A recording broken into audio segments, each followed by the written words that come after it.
Friday.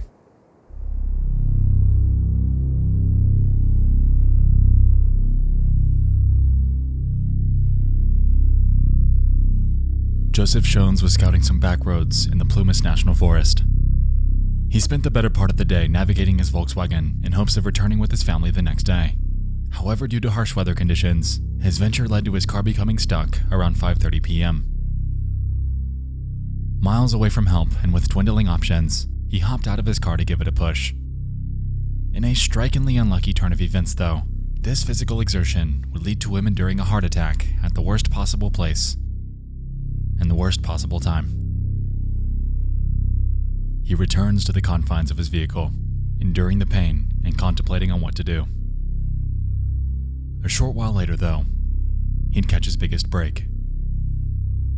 Two sets of headlights coming from the opposite direction, and the shadows of what looked like a woman, a baby, and a group of guys walking towards him while engaging in conversation. After realizing that this could be his ticket home, he fumbled out of the car and began calling for help. Once he started doing so, the headlights turned dark and the conversation fell silent. A couple hours later, with his car still running, Shones would encounter another anomaly. Flashlights shining in the far distance. As expected, he'd jump out once more, vehemently pleading for one of them to notice him. However, this too fell unsuccessful. Another couple of hours pass, and Shones' car runs out of gas. Fortunately though, by this point, he felt well enough to exit his vehicle and begin a trek up the road towards a lodge roughly 8 miles away. It was on this walk when he'd witnessed a 1969 Mercury Montego with no passengers inside. Considering the circumstances, and having spotted numerous people in the last few hours, he didn't think much of it. His trek to the mountain lodge took him to the early morning of the next day, and there, he was able to obtain medical treatment and much needed help to get his car out of there. What he failed to realize, however, was the fact that on this journey, he passed the vehicle of 5 men that would soon become enveloped in one of the strangest unexplained mysteries in history.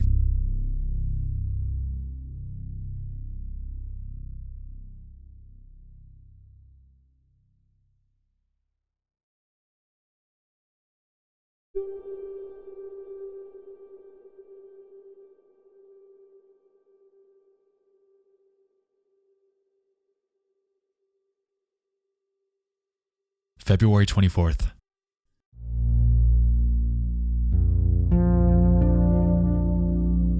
It was on this day when the lives of 5 longtime friends would converge.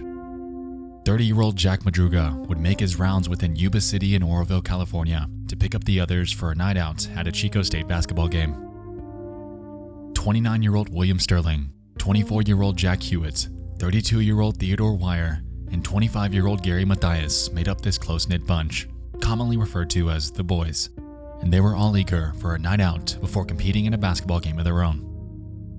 The group played for a team called the Gateway Gators, an extracurricular segment of the Yuba City Gateway program. This was a rehabilitative center aimed at helping them learn a trade while overcoming their mild intellectual disabilities and mental health issues. It was because of this notion that the group lived with their parents, and with this came the expectation that they'd return home later that night.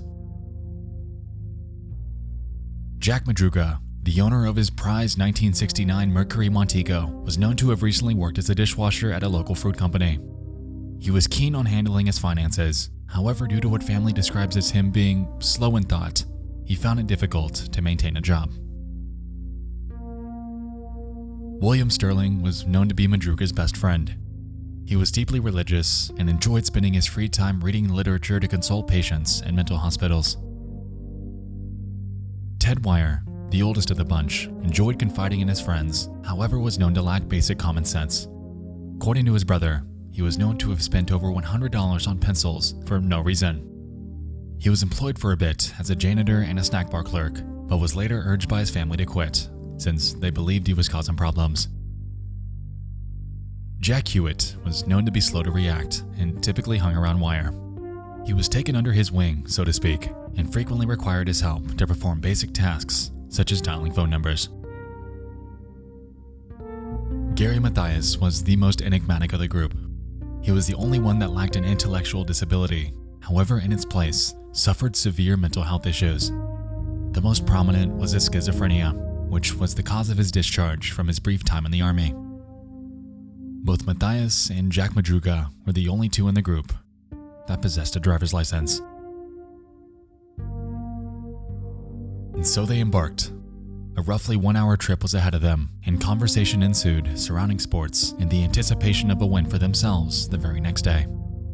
The boys' uniforms were already laid out back home by their parents, so they were ready to roll. Things were going good.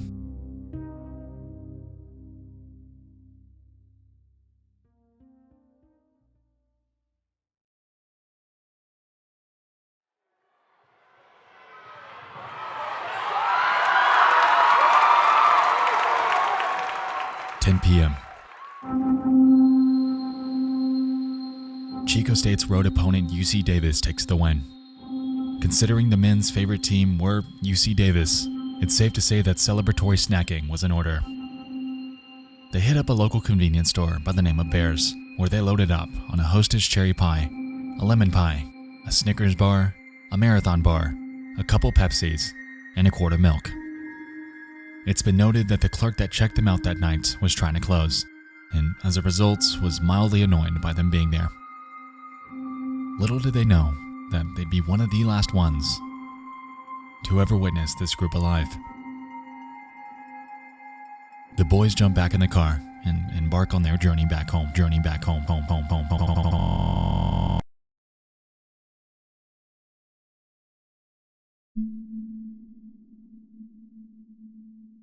They didn't make it back home that night.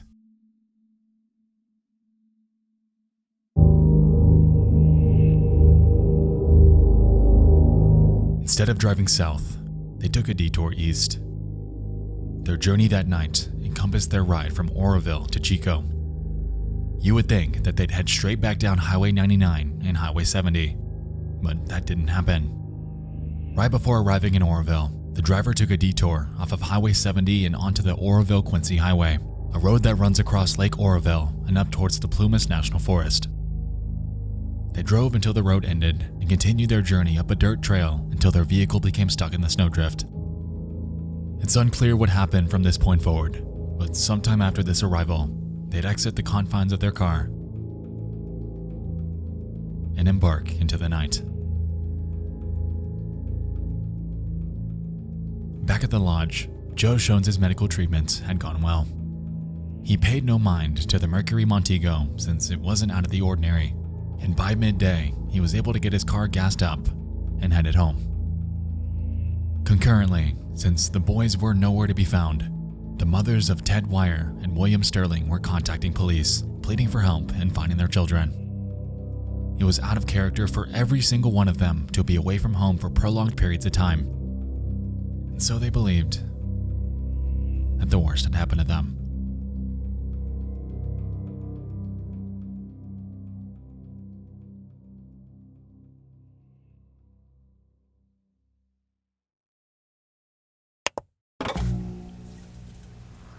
Government officials insist that this is an isolated incident.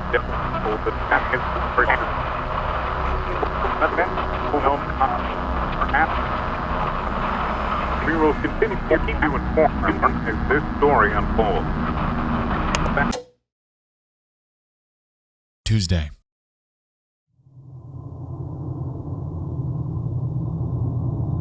A forest ranger scouting the area notices an abandoned turquoise Mercury Montego. It was left on an unpaved road near Elk's Retreat, a staggering 2.5 hours from where the basketball game took place. The vehicle appeared ordinary. It was unlocked, the window was down, and snack wrappers littered the seats. In the gas tank was more or less a quarter tank of gas, and by the time it was located, it wasn't stuck. Jarringly, considering how rough the terrain of this trail is, the vehicle was found with minimal damage.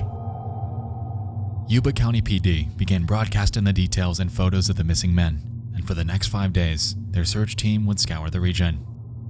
This would soon prove difficult, however, considering the fact that this was in the middle of a harsh winter in the mountains. It's been reported that the search team nearly lost people on a couple occasions, and by Sunday, a harsh winter storm would move in, dumping nearly 9 inches of snow in the area. It was because of this, the environmental hazards, and the fact that time was running against them that led the police to call off the search until snowmelt that spring. And as the case sat on hold, their families were frustrated, and the 5 men were left out there, isolated, nowhere to be found.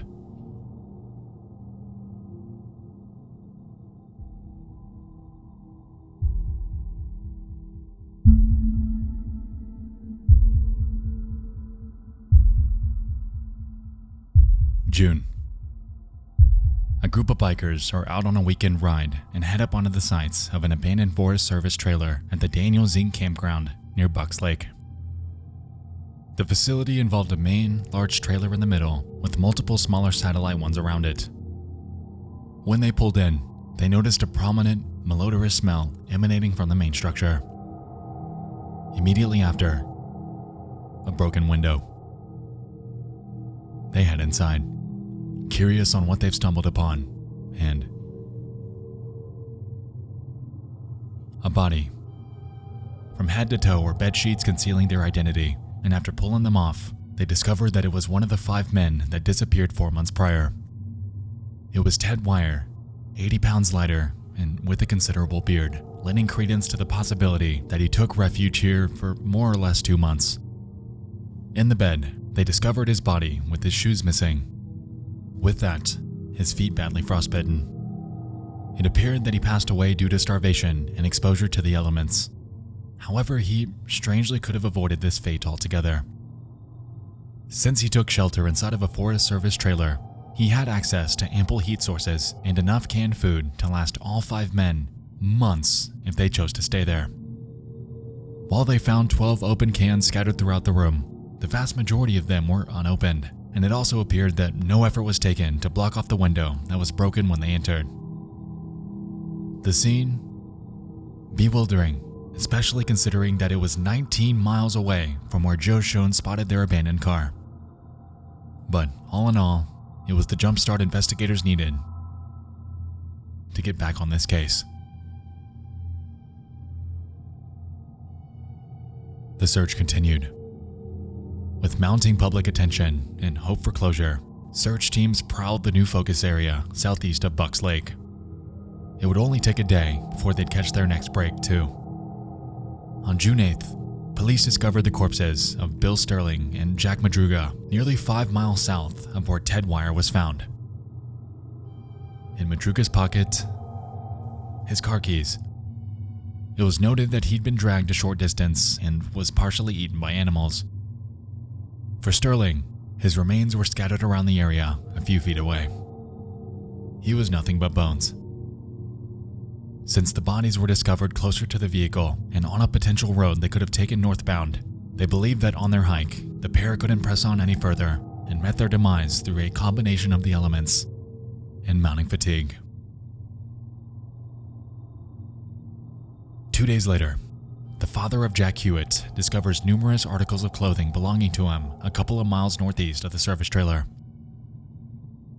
Soon after, his remains.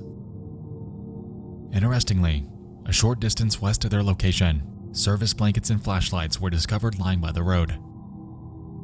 This discovery led investigators to the belief that he and Gary Mathias more than likely made it to the trailer with Ted Wire and lived with him for an undetermined amount of time. Their reasoning was because of the existence of Mathias' tennis shoes left in the room that Wire was found in. The theories are tenuous, but they believe that they spent most of their final weeks alongside Ted Wire in the trailer. After he passed away, however, they wanted to get away from the corpse and set out towards the northeast to achieve that. It was on this hike that the pair would meet their demise, spending their final days exposed to Mother Nature. Now, it would make perfect sense. However, to date, the remains of Gary Mathias have never been found. As of now, his missing persons case remains open, leaving questions abound surrounding the motive and the circumstances that late winter night.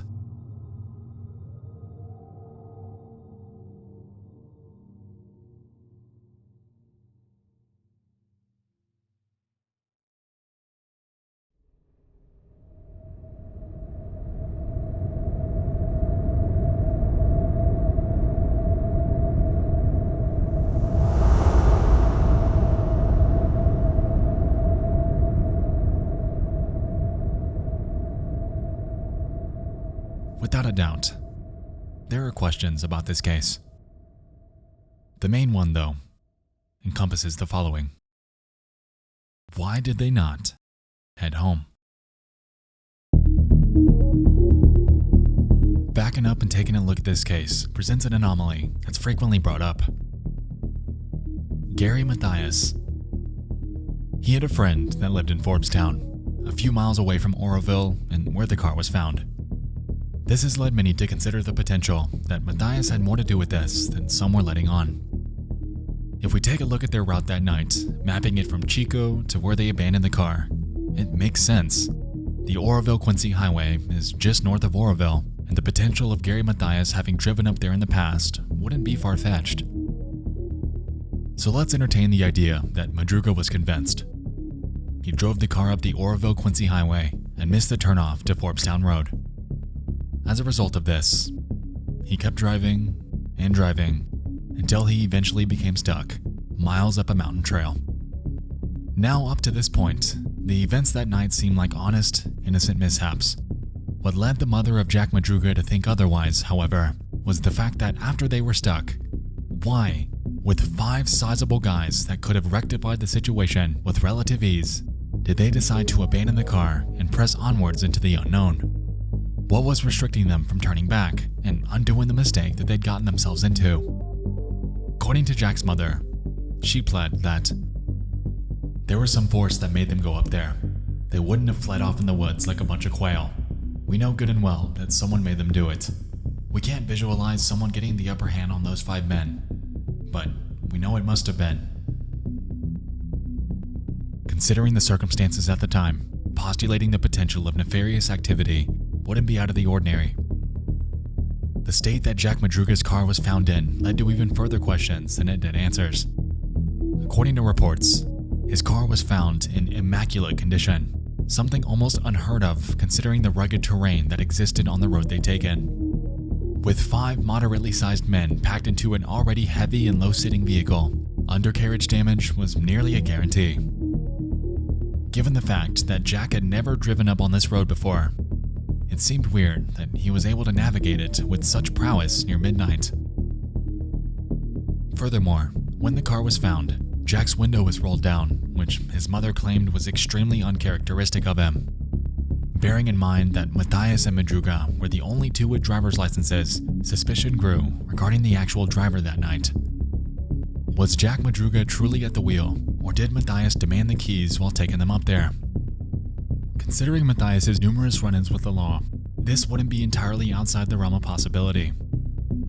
Prior to 1976, he was known to have been unpredictable, however straightened out after being prescribed schizophrenia medication. It was reported by his stepfather that, quote, he had no notable contact with police during the 2 years leading up to his disappearance, and he hadn't gone haywire in private during that time. The reason I bring this up is because I see it mentioned all the time on various articles and forums. However, the evidence presented, especially considering his own disappearance, is relatively insubstantial. While this is a notable possibility, in my opinion, there are others that carry a bit more weight.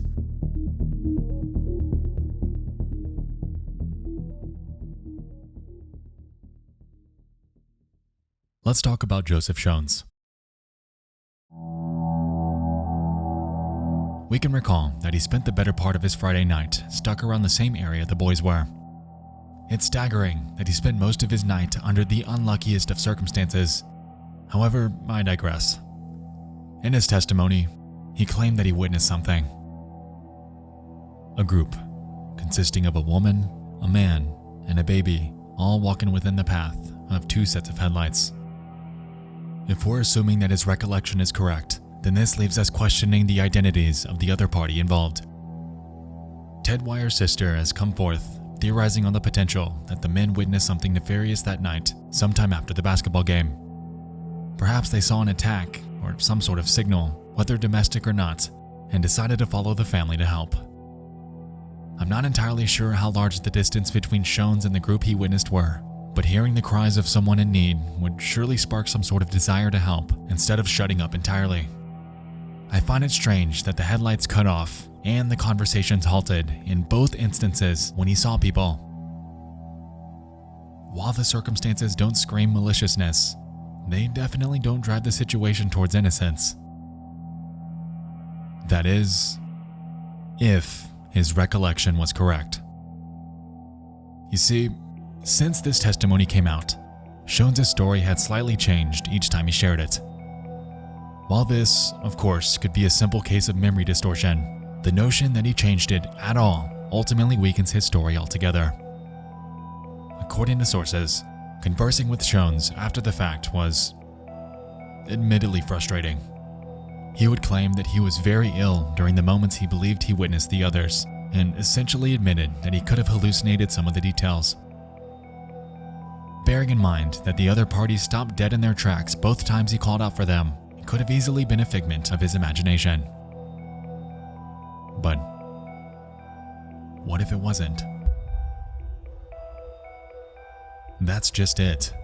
The nature of word-of-mouth testimonies, weakened by the circumstances of their situations, ultimately leave them up for debates and shrouded in uncertainty. While a nefarious situation is plausible, we can't discount the potential that the boys' predicament that night was all one big accident gone wrong.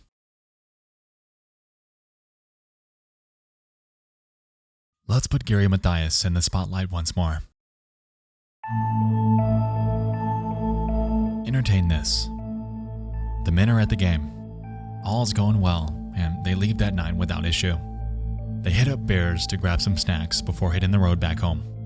They're driving down Highway 99 towards Oroville, and somewhere on the way, Mathias convinced the others to visit his friend in nearby Forbstown. Jack agrees, and they detour right before Oroville onto the Oroville-Quincy Highway, where they eventually miss the turnoff onto Forbstown Road. The Oroville-Quincy Highway is incredibly dark at that time of night, so it would make sense. Hesitant to turn around since the highway tightly winds through the backcountry, the others suggested alternate turnoffs that were supposedly ahead. Alternate turnoffs that, as we know, they never took. Before they know it, they're up a mountain road, lost in the darkness before becoming stuck. Now, while they could have dislodged the car and turned around, we can't rule out the possibility that they simply didn't think to do so in their situation. On top of this, it was reported that a day prior to their dilemma, a snowplow had cleared a path along the road that they got stuck on, potentially instilling a sense of optimism that some external party would soon be back to help.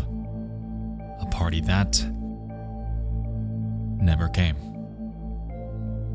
And so they roughly map out the nearest spot to get help, jump out of the car, and start a trek towards their destination. Since the service trailer was a whopping 19 miles away, it's safe to assume that surviving a trek of this magnitude against harsh weather is more or less a death sentence. As we know, the only ones that made it to the trailer were Mathias, Hewitt, and Wire. An undetermined amount of time later, Hewitt and Mathias would either leave to go get help for Wire or abandon his corpse and embark on yet another last-ditch effort to get themselves out of isolation. And it's on their way out that both Hewitt and Mathias both succumb to the elements, drawing their predicament to its unfortunate end. If you ask me, I think Mathias pressed on northeast, trying to make his way towards the Meadow Valley area. What he likely didn't realize, however, was the fact that it was roughly 21 miles away. If he were with Wire, someone that shedded nearly half his body weight, then we can assume that Mathias mirrored this to some magnitude, leaving him weaker than when he initially arrived there. I believe Mathias died somewhere around the Meadow Valley region, and wildlife got to him before search teams could ever make it out there. But that is just my postulation. The case of the boys from Yuba County is, by all accounts, one that doesn't make sense, and details that support one theory ultimately weaken the other. It seems that we have the segments in front of us, and they're mostly put together. Without the whereabouts of Mathias ever materializing, however, that's really all that we can do. Like, how was the car unscathed through rocky terrain? Why didn't they react to the cries of Joe Shones, someone they could have seen as their beacon for help? Why was the heat source and food that could have lasted them months untouched? It's cases like this that engulf me with fascination, even though there are still countless questions, countless loose ends, countless unknowns. The boys embarked on that brisk Friday night to what was supposed to be a night of sports, a night of laughter, and a night that they'd never forget. What transpired in reality were events that the world around them had been trying to piece together. Because it's all of us that can't forget them.